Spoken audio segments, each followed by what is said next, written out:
London Top Adda in partnership with Dabur Chyawanprash, Servocon, Dr. Ortho, Tourism Partner Gujarat Tourism, Celebration Partner Morpheus, Dare to Dream.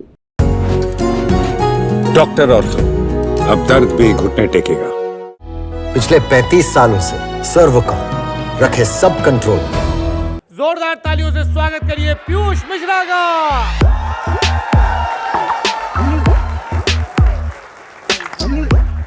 नीम बना दी लोगों ने, एक नीम में मैं, एक बगल में चांद और एक बगल में रोटियां लेके घूम रहा हूँ। कभी मुझे नेपाल भेज दो, काठमांडू भेज दो, गोवा भेज दो, मैं लिख नहीं सकता। मुझे व्यवधान चाहिए, खूब सारे ऑटो रिक्शा चाहिए मुझे, तब कहीं जाकर मैं क्रिएट कर पाता हूँ। हर बंदे का अपना अपना अलग अलग पैमाना होता है क्रिएट करने का। वो एक दूसरे को चीट नहीं कर सकते, एक दूसरे को कॉपी नहीं कर सकते। एनएसडी की फैक्ट्री थोड़ी है कोई एक्ट्रेस। एनएसडी से खराब एक्ट्रेस निकली क्या? बहुत खराब एक्ट्रेस निकले वहाँ से। एनएसडी कोई है, जैसे नाम नहीं लूंगा मैं, खराब एक्ट्रेस नाम क्यों लूंगा? सर, एक मिडिल क्लास बच्चा आगे कैसे बढ़े? जल्दी, मतलब बड़ा सवाल पूछ लिया तुमने। 45 साल की जर्नी है, अब इसमें क्या जवाब दूं यार। आगे बढ़ना है तो आगे बढ़ना है, फिर आगे बढ़ना है तो मतलब आगे बढ़ना है। और तीसरी बात है कि आगे बढ़ना है तो आगे बढ़ना है। वो अपनी किताबों में भी लिखते हैं और असल में भी कहते हैं, किसी के लिए सर हैं, किसी के लिए दादा। और लल्लन टॉप के लिए, लल्लन टॉप अड्डे के पहले बरस से, पहले पर्चे से वो हैं पीयूष भाई। जोरदार तालियों से स्वागत करिए पीयूष मिश्रा का।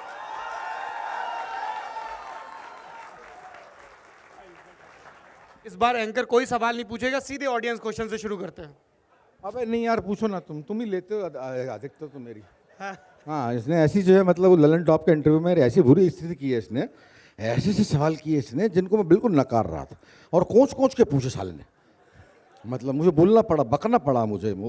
तेरा वायरल भी हो गया ना वो इंटरव्यू, इसलिए तुमने किया होगा ये सब हरकतें जो है मेरे से खामखा सवाल पूछने की। साला मेरा काम है पीयूष भाई सवाल पूछना। हाँ, फटाक शुरू करो, पहला सवाल। हाँ जी, क्या सवाल है? नमस्कार सर, मेरा सवाल आपसे ये है कि आपने बहुत सारे गीत लिखे हैं, लेकिन सबसे जो फेमस आपका गीत है वो आरंभ है प्रचंड है। और आप जहाँ कहीं भी जाते हैं आपको उसी गाने के लिए बोला जाता है कि आप वो गाना सुनाइए। यहाँ नहीं गाऊंगा मैं, कल गा चुका। नहीं, मैं गाने के लिए बोलूंगा भी नहीं। तो मैं ये कह रहा हूँ कि आपको नहीं लगता कभी कभी ऐसा कि उस गाने की वजह से आपके अन्य गीतों के साथ अन्याय हो रहा है, या उनकी वजह से आपको नहीं जाना जा रहा? अरे नहीं यार, ऐसा नहीं होता। और सभी मेरी क्रिएशन है, सब मेरे बच्चे हैं आपके। मतलब एक थोड़ा ज़्यादा फेमस हो गया, एक थोड़ा कम फेमस हो गया। इसका मतलब ये थोड़ी है कि आप जो कम फेमस हो गए उनको नकार देंगे। तो सभी जो है सब मैंने क्रिएट किया है। और दूसरी बात यह है कि मैं आरंभ में प्रचंड से भी चट गया। मैं जब गाना नहीं चाहता, मतलब लोग बोलते हैं, बहुत डिमांड आती है उनकी, इसलिए। अदरवाइज मैं सबसे, मैंने जो कुछ भी क्रिएट किया है आज तक, सबसे मैं थक चुका हूँ। अब सब आपकी डिमांड ही वो होती है कि आरंभ में प्रचंड सुनाओ, हुस्ना सुनाओ, घर सुनाओ। और वो परफॉर्मेंस गुलाल का किया था, वो बड़ा अच्छा किया था, गैंग्स सब अच्छा किया। अरे किया था यार, किया था, पासे हो गए, वो सब खत्म हो गए। अब नया काम है, नए काम में जुट जाएंगे। वो यही जिंदगी है यार। कहाँ फंस रहे हो आपके? मतलब एक काम किया, उसको फंस के बैठ गए, हाय हमारा काम हमारा काम। ये छोटी बातें हैं। मतलब मेरे ख्याल से ऐसा नहीं करना चाहिए। इससे आगे काम करने की नीयत आपकी ख़त्म हो जाती है। तो लगातार अनवरत अनासक्त काम करते रहो आप, तो वही आपको जिंदा बनाता है। अदरवाइज़ क्या मतलब, आप में ठूठ में फ़र्क क्या है? तो इसलिए जो है, जो काम करो उसके बाद काम करके भूल जाओ और आगे बढ़ चलो। जी, अगला सवाल। आपकी एक कविता है, उसकी पंक्तियां ऐसी हैं कि गज़लें ये मेरी सारी कब की हैं सड़ चुकी, गज़लों से भी ज़रूरी कोई तो काम ला। तो आपको लगता है कि जब आप थिएटर कर रहे थे, दिल्ली में थे या 90 के दशक में, जो कलाकार है वो एक हद पर आकर, क्योंकि रोज़ वो उसी दिनचर्या के साथ और उसी माइंडसेट के साथ वो काम कर रहा है, तो आपकी ये पंक्तियां इस तरफ इशारा करती हैं कि आप उस काम को करते करते पक गए थे या फिर उचट गए थे? क्या था दिमाग में, बताइए। सवाल थोड़ा छोटा रखेंगे तो ज्यादा लोगों को ले पाएंगे। नहीं यार, मैं खूब काम कर रहा था। मतलब मैं क्या बताऊं उसके बारे में, खूब काम कर रहा था। मैं इतना काम कर रहा था कि जितना नहीं करना चाहिए। मैंने उस फेज में इतना काम किया, 90s के दशक में इतना काम किया है कि मुझे नहीं करना चाहिए था। उससे परिवार वगैरह सब ध्वस्त हो गया। इतना काम नहीं करना चाहिए। मैं, जो बंदे आते हैं मेरे पास, बच्चे होते हैं, बोलते हैं कि हम फिल्म इंडस्ट्री में जाएं, क्या कितना काम करके जाएं, आपने तो बहुत काम किया। मैं उन्हें कभी एडवाइस नहीं देता कि मेरे बराबर 20 साल काम करने के बाद में फिल्म इंडस्ट्री में जाओ। अपनी जवानी यहाँ खो दो, थिएटर में इससे कुछ मिलेगा नहीं। आराम से 4-5 साल काम करो, जम के काम करो, जम के थिएटर करो। तब जो है बिल्कुल कोताही मत बरतो, उसमें जम के थिएटर करो। उसके बाद में अपने जीवन यापन की तरीका ढूंढो। बॉम्बे जाओगे, बॉम्बे जाना ही पड़ेगा। जो भी एक्टर है यहाँ पर थिएटर कर रहा है, इनएविटेबली उसको बॉम्बे जाना पड़ेगा, इनएविटेबली। यहाँ से पैसे नहीं मिलेंगे, मुझे तो कभी नहीं मिले। एनके शर्मा तो कभी नहीं गए। कभी वो तो उसको नहीं, वो तो थिएटर कर रहा था ना, वो कर रहा था ना, डायरेक्ट कर रहा था ना, वो डायरेक्ट कर रहा था ना, वो एक्टर की बात कर रहा हूँ, एक्टर्स की बात कर रहा हूँ। प्राइमरीली जो एक्टर है उसको वहाँ जाना ही जाना पड़ेगा अगर उसको पैसे कमाने हैं। और एनके क्यों नहीं गया है मुझे मालूम। एनके तो बोला करता था कि सिनेमा मेरा पहला प्यार है, हमेशा बोला उसने कि cinema is my first love. पता नहीं क्या आलस में पड़ गया या मेरे ख्याल से एज ज़्यादा हो गई थी, इस वजह से नहीं गया वो। यही है जी। अगला सवाल। सर मेरा नाम आदित्य शर्मा है सर, मैं एक प्लेबैक सिंगर हूँ, आपका ही एक मतलब बहुत बड़ा फ़ैन हूँ। और सर मेरा सवाल ये है कि सर एक मिडिल क्लास बच्चा आगे कैसे बढ़े जल्दी, कितना बड़ा सवाल पूछ लिया तुमने। 45 साल की जर्नी है, अब इसमें क्या जवाब दूँ यार। आगे बढ़ना है तो आगे बढ़ना है, फिर आगे बढ़ना है तो मतलब आगे बढ़ना है। और तीसरी बात यह कि आगे बढ़ना है तो आगे बढ़ना है, वाह, समझे ना। उसमें जो है कुछ कोई कॉम्प्रोमाइज़ नहीं है। आगे बढ़ना है मतलब आगे बढ़ना है। जो लोग रोक रहे हैं उनको समझाना नहीं समझाना है तो ना समझाते हुए आगे बढ़ना है। बढ़ना तो है ही है, बढ़ना तो है ही। हम अपने ज़िंदगी के खुद मालिक हैं, हमको बनना है। अगर बनेंगे तो हम बनेंगे, फिसलेंगे तो हम फिसलेंगे, लेकिन किसी के एहसान नहीं होगा कि पिताजी ने कहा था कि ये करो, हम ये करने लगे, फिर 45 साल की उम्र में इंजीनियर बन गए, फिर पीछे मुड़कर देखा तो मालूम पड़ा कि बनना चाहते थे पेंटर, बनना चाहते थे एक्टर, और हम आज कुछ और कर रहे हैं। तो ये नहीं करना बस। नमस्कार सर, मेरा नाम प्रगति मिश्रा है। मैं पूछना चाहती हूँ कि युवा लेखकों को आप कोई टिप्स देना चाहेंगे कि वो अपने लेखन में एकाग्रता और ठहराव लाने के लिए युवा क्या कर लड़कियां सकते हैं? अपने लेखन में एकाग्रता और ठहराव कैसे लाएं? लड़कियां ही क्यों, लड़के भी हो सकते हैं। कोई भी अब वो लड़की है तो वो लड़की का पूछ रही है। हाँ, कैसे लाओ यार, मैं क्या बताऊँ। अब ये वही बात होगी ना, मैं कैसे बतलाऊँ तुमको कि एकाग्रता कैसे लाओ। एकाग्रता मेरे पास तो आ जाया करती थी, मैं तो कहीं भी लिख लिया। मैं आज भी लिखता हूँ तो मैंने सारा अपना मेजर लिखना विखना काम मंडी हाउस में किया, जहाँ पर कि जो है गाड़ियाँ जा रही हैं, फ़ोन आ रहे हैं, फ़ोन तो नहीं थे उस वक्त, गाड़ियाँ जा रही हैं, ऑटो जा रहे हैं, बसेस जा रही हैं। 5 लोग मुझसे पूछ रहे हैं कि पीयूष भाई खाना खाया कि नहीं, लड़कियाँ मुझसे पूछ रहे हैं चाय पियोगे। ये सब चीज़ें इनके बीच में काम किया। आज भी मैं लिखता हूँ तो मेरे को मोबाइल ऑन रहता है मेरा, कभी भी जो फ़ोन आते हैं तो मैं टालता नहीं हूँ। मेरे बच्चे आके पूछते हैं कि बाबा खाना खाया, कुछ और लाएं आपके लिए। बीवी आके पूछती है, प्यार की बातें करती है। मैं कभी मुझे नेपाल भेज दो, काठमांडू भेज दो, गोवा भेज दो, मैं लिख नहीं सकता। मुझे व्यवधान चाहिए, खूब सारे ऑटो रिक्शा चाहिए मुझे, तब कहीं जाकर मैं क्रिएट कर पाता हूँ।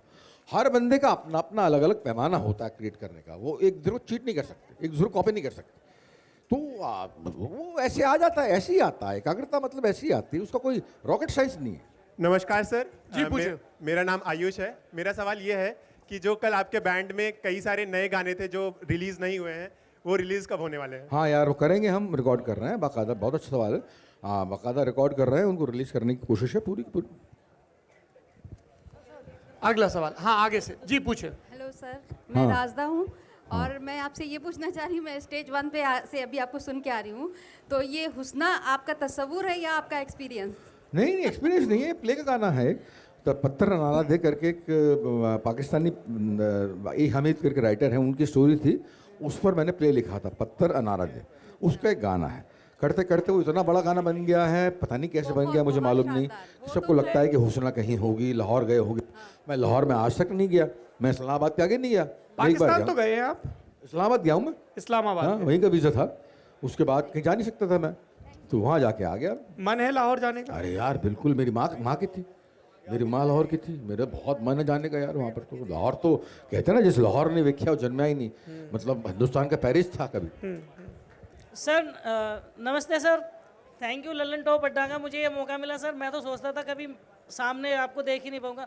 तो सर मेरा एक सवाल है सर, जो व्यक्ति थिएटर कर रहा है, आपने कहा कि उसे मुंबई जाना पड़ेगा, तो सर वो मुंबई में कहाँ जाए? क्या उसे थिएटर वाले डायरेक्ट काम दिलाएंगे या वो ढूंढना पड़ेगा? मत करना, खामखा बेकार सवाल पूछ रहा है। ऐसे होता है क्या कभी? मुंबई जाओ मतलब वहाँ पर ठोकरे खाओ, स्ट्रगल करो, खूब सारे सर राइट डायरेक्शन क्या है, कहाँ जाए? मतलब मुंबई में ऐसा जाके है, खो मैं जाए? कैसे बतलाऊँ कहाँ जाओ? मुझे किसने बतलाया था कहाँ जाओ? हाँ, जाओ, मैं सर उठा के चले जाओ वहाँ पर, अपने आप वो जगह तुम्हें स्वीकार कर लेगी, अपने आप काम दे देगी। और नहीं दे पाई तो जो है मतलब लूट पिट के वापस आ जाओ, वहाँ पर मरने की ज़रूरत नहीं है। बॉम्बे में अगर सफल नहीं हो पाए तो देयर इज एन ऑप्शन, वापस अपने गाँव आओ, अपने शहर आओ, वहाँ पर अपनी बाकी ज़िंदगी यापन करो। जी पहले आगे ये, हाँ एक सेकंड, आपकी दोस्त तैयार है मोबाइल फोन पे आपको रिकॉर्ड करने के लिए? जी बिल्कुल। ड्यूटी दे दी उनको, माइक तो पकड़ लो दीदी। अरे माइक पकड़ लो, हाँ पूछो। पास रखो, माइक पास लेके आओ, अपना नाम बताओ, हेलो। सवाल पूछो। हेलो सर, मेरा नाम दिव्या शर्मा है। मैं आपसे एक क्वेश्चन पूछना चाहूँगी कि मैंने आपका एक बगल में चांद होगा, एक बगल में रोटियाँ, ये बहुत सुना है, लेकिन जब भी मैंने किसी से इसके बारे में बात करनी चाहिए, सबने अलग अलग मतलब निकाला है इसका। मैं आपसे पूछना चाहूँगी कि आपने इसको क्या सोच के लिखा था? अरे ऐसे ही लिख दिया था यार मैंने तो, बिल्कुल कोई टेंशन नहीं थी, मैंने ऐसे लिख दिया था। साला कोई पता नहीं क्या इतनी दिक्कतें बना दी हैं सॉन्ग के बारे में, सब लोग बड़ा मिस्ट्री है समझते हैं, बड़ा मिस्ट्री है उसमें, रहस्यवाद है उसमें। अरे कुछ नहीं है रहस्यवाद, मैंने ऐसे लिख दिया था, 1 दिन में 2 दिन में लिख दिया था, हुआ ना। और लिख के वो पॉपुलर हो गया तो आज लोग पूछते हैं कि आपने क्यों लिखा था। मीम बना दिए लोगों ने, एक मीम में मैं एक बगल में चांद और एक बगल में रोटियाँ लेके घूम रहा हूँ, मीम बना दिए लोगों ने। तो मैं ऐसे लिख दिया था, मतलब there is no rocket science behind any of my work. ऐसे लिख दिए थे, ऐसे लिख दिया। ऐसे ही करता हूँ मैं अपने काम यार, कोई बड़े काम नहीं है, सब ऐसे ही करता हूँ। पॉपुलर हो जाते हैं, उसके बाद लोग क्वेश्चन पूछते हैं उनके बारे में। महाराज ऐसे फिर हर कोई क्यों नहीं लिख देता? आप ऐसे नए बच्चे पूछ रहे हैं इतने उत्साह से, आप अरे मैंने कंसंट्रेट किया था, मैं देखा था, मैं डूब गया था फिर उसमें। फिर ऐसे ये जवाब सुनना चाहते हो क्या? ये मीडिया वाले हैं, ये इनको ऐसे ही जवाब चाहिए। ये आपने कैसे लिखा था? अरे जी बेटा ऐसे लिख दिया था मैंने, कोई रॉकेट साइंस नहीं है मेरी। प्रणाम सर। जी पूछिए। मेरा नाम सुरभि है और मैं फिक्शन लिखती हूँ, पोइट्रीज, कहानियाँ, कोशिश करती हूँ लिखने की। एंड समटाइम्स बहुत बार होता है कि मैं कुछ लिख देती हूँ, जैसे कहानी है, शुरू होती है, बीच तक आती है और वहाँ लगता है कि यार ये आगे बढ़ नहीं पा रही है अब। तो कुछ कहानियाँ होती हैं कि मैं दोबारा, मतलब I have a drive link जहाँ पे एक फोल्डर है जहाँ मैं उन्हें छोड़ देती हूँ और फिर कभी आकर उन पे वापस आती हूँ और फिर उनको लिखने की कोशिश करती हूँ तो आ जाता है। तो मेरी उस ड्राइव में ना कुछ 10 चीज़ें हैं जो मैंने गीत समझ के लिखी हैं और वो आगे नहीं बढ़ पा रही हैं। तो मुझे लगता है कि like you are a very great सवाल पूछिए। सवाल ये है कि ये जो ब्लॉक होता है, क्या उसका कोई तरीका है कि वो जल्दी खत्म हो? राइटर्स ब्लॉक को कैसे दूर करें? एक वाक्य में ये सवाल। जो क्रिएटिविटी ब्लॉक आता है, इसके कुछ तरीके हैं? सवाल कोई तरीका नहीं है, डालेंगे इसका कोई तरीका नहीं है, इसका कोई तरीका नहीं। हर बंदे को लगता है, हर बंदे के साथ होता है, मेरे साथ भी होता है। मैं उस वक्त काम बंद कर देता हूँ, मैं उस वक्त जो है रात को उसको सोचते हुए सो जाता हूँ और अगले दिन सुबह कम से कम जो है मुझे कुछ आइडिया मिल जाता है। इसके अलावा इसको सॉल्व करने का कोई तरीका नहीं, या है तो मुझे नहीं मालूम, आज तक तो मैंने देखा नहीं किसी में, है तो मुझे नहीं मालूम। जी पूछे। सर मेरा नाम अंजलि। सर मेरा क्वेश्चन है कि क्या एनएसडी से ही एक्टिंग की ट्रेनिंग लेना मतलब बहुत इंपॉर्टेंट है, या फिर कहीं और से भी करें तो हम सक्सेसफुल हो सकते हैं? क्या दोबारा बोलो। क्या एनएसडी से ही? उनका कहना है कि नेशनल स्कूल ऑफ ड्रामा से पढ़े बिना क्या एक्टिंग नहीं आएगी? अरे क्यों नहीं आएगी, मनोज वाजपेयी को नहीं आई, दीपक डोभाल को नहीं आई, अच्छी खासी आती है एक्टिंग, अच्छी खासी आती है ना। एनएसडी की फैक्ट्री थोड़ी है यार, एनएसडी की फैक्ट्री थोड़ी है कोई एक्टर्स। एनएसडी से खराब एक्टर्स निकले क्या? बहुत खराब एक्टर्स निकले वहाँ से।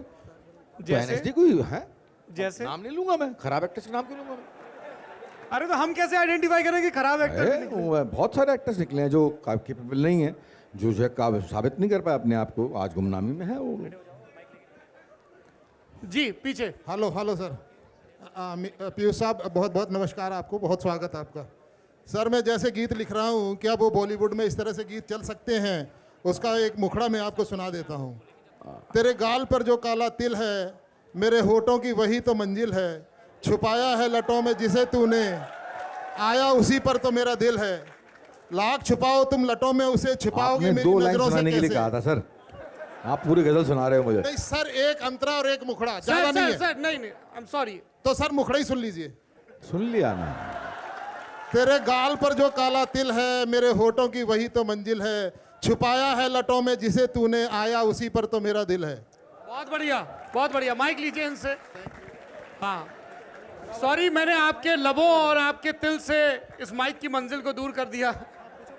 नमस्ते, मेरा नाम तोशिबा खान है।